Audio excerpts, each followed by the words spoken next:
இலவச சலுகை ரத்து பற்றி பொதுமக்களுக்கு முக்கிய அப்டேட். என்ன வகையான இலவச சலுகை வழங்கப்பட்டு வந்தது, தற்போது என்ன காரணத்திற்காக இந்த இலவச சலுகை ரத்து செய்யப்படுகிறது, மீண்டும் இந்த இலவச சலுகை தொடங்கப்படுமா, அதற்கு வாய்ப்புகள் இருக்கிறதா, தற்காலிகமாக இந்த இலவச சலுகை ரத்து செய்யப்பட்டிருக்கிறதா, நிரந்தரமாக இல்லை ரத்து செய்யப்படுகிறதா என்பதை கண்டிப்பாக தெரிந்து கொள்ள வேண்டும். குறிப்பாக இந்த இலவச சலுகை பொதுமக்கள் எங்கு பெற்று வந்தனர், இவற்றில் புதிய விதிமுறை என்ன அப்படின்றத தெரிஞ்சுப்போம். வணிக பயன்பாட்டு சிலிண்டர் தட்டுப்பாடு காரணமாக அண்ணாமலையார் கோவிலில் பக்தர்களுக்கு விநியோகம் செய்யக்கூடிய இலவச லட்டு பிரசாத விநியோகம் முற்றிலும் நிறுத்தப்படுவதாக அறிவிக்கப்பட்டுள்ளது.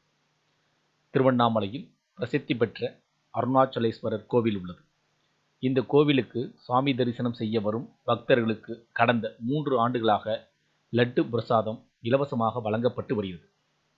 இந்த இலவச லட்டுகள் அனைத்தும் கோவில் நிர்வாகம் சார்பில் தயாரிக்கப்படுவதுடன் முறுக்கு, அதிரசம், எள்ளடை ஆகிய பிரசாதங்களும் விற்பனை செய்யப்படுகின்றன. இந்த நிலையில் இஸ்ரேல் ஈரான் போர் காரணமாக தமிழகம் மட்டுமின்றி இந்தியா முழுவதும் வணிக சிலிண்டர் தட்டுப்பாடு ஏற்பட்டு வருகிறது. இதனால் பல ஹோட்டல்களின் உணவு மெனுக்களை குறைத்தும் சில ஹோட்டல்களை மூடியும் உள்ளனர். அதேபோல் திருவண்ணாமலை கோவிலில் இலவச லட்டு தயாரிக்கும் பணியில் சிக்கல் ஏற்பட்டது. அதனைத் தொடர்ந்து கோவில் நிர்வாகம் பக்தர்களுக்கு இலவசமாக லட்டு தயாரித்து வழங்குவதை நிறுத்தியுள்ளது. மேலும் விற்பனைக்காக தயார் செய்யப்படும் முறுக்கு, அதிரசம், எள்ளடை ஆகியவற்றையும் நிறுத்தப்பட்டுள்ளன. அடுத்து விறகு அடுப்பு மூலம் லட்டு தயாரிக்க அரசின் அனுமதியை கோவில் நிர்வாகம் கேட்டுள்ளதாக தெரிகிறது. அனுமதி கிடைத்தவுடன் விறகு அடுப்பு மூலம் லட்டு தயாரிக்கும் பணி தொடங்கும் என்றும் எதிர்பார்க்கப்படுகிறது. திருவண்ணாமலையில் 3 ஆண்டுகளாக இலவசமாக கடந்த 3 ஆண்டுகளாக லட்டு பிரசாதம் பக்தர்களுக்கு இலவசமாக வழங்கப்பட்டு வருகிறது. இந்த இலவச லட்டு பிரசாதம் தற்போது தற்காலிகமாக நிறுத்தப்பட்டிருப்பதாக கூறலாம். என்ன காரணம் கேட்டீங்கன்னா இந்த சிலிண்டர் தட்டுப்பாடு காரணமாக இந்த இலவச லட்டு வழங்கக்கூடிய பணிகள் நிறுத்தப்பட்டிருப்பதாக கூறப்படுகிறது. அது மட்டும் இல்லாமல் இந்த விற்பனைக்காக தயாரிக்கப்படுகின்ற அனைத்தும் அந்த முறுக்கு, எள்ளடை, அதிரசம் இதெல்லாம் முறுக்கு, அதிரசம், எள்ளடை ஆகிய பிரசாதங்களும் விற்பனை செய்யப்பட்டுள்ளன.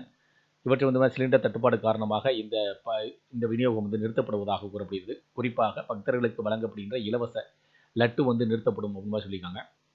என்ன காரணம் கேட்டிங்கன்னா சிலிண்டர் தட்டுப்பாடு அப்படின்னு சொல்லப்படுது. அதனால் அடுத்து விறகடுப்பு கேட்டு அனுமதி கிடைத்த அனுமதியை கோரி நிர்வாகம் கேட்டிருப்பதாக கூறப்படுகிறது. அனுமதி கிடைத்தவுடன் விறகடுப்பு மூலமாக மீண்டும் லட்டு தயாரிக்கும் பணி தொடங்கும் என்றும் எதிர்பார்க்கப்படுகிறது. இந்தவாறு மீண்டும் லட்டு தயாரிக்கும் பணிகள் நடைபெறால் மீண்டும் தொடங்கும். அதாவது இப்போ திருவண்ணாமலையில் வழங்கப்படுகின்ற கடந்த 3 ஆண்டுகளாக வழங்கப்பட்டு வந்த இலவச லட்டு பிரசாதம் மீண்டும் வழங்கப்படும். தற்காலிகமாக இது சிலிண்டர் தட்டுப்பாடு காரணமாக இந்த விநியோகம் நிறுத்தப்பட்டிருப்பதாக கூறப்படுகிறது. இதன் மூலமாக மற்ற கோவில்களில் வழங்கப்படுகின்ற இதேபோல் இலவச பிரசாதங்கள் ஏதேனும் தடைபெறுவதற்கு வாய்ப்புகள் இருக்கா, அதேபோல் உங்களுக்கு எந்தெந்த கோயிலில் என்ன வகையான இலவச பிரசாதங்கள் வழங்கப்படுகிறது அப்படின்றது தெரிஞ்சுன்னா நீங்கள் கமெண்ட் பண்ணலாம். ஏன்னா குறிப்பாக விற்பனை செய்யக்கூடிய பொருட்கள் அதிகப்படியான கோவிலில் பிரசாதங்கள் விற்பனை செய்யப்படும். இதில் திருவண்ணாமலையில் இலவசமாக லட்டு பக்தர்களுக்கு கொடுக்கப்பட்டு வந்ததாகவும் அவற்றை சிலிண்டர் தட்டுப்பாடு காரணமாக ரத்து செய்யப்பட்டிருப்பதாக கூறப்படுகிறது. இது உங்களுக்கு பயனுள்ள தகவலாக வீடியோக்கு லைக் பண்ணுங்கள். மீண்டும் இதேபோல் பயனுள்ள தகவலை சந்திக்கலாம். நன்றி.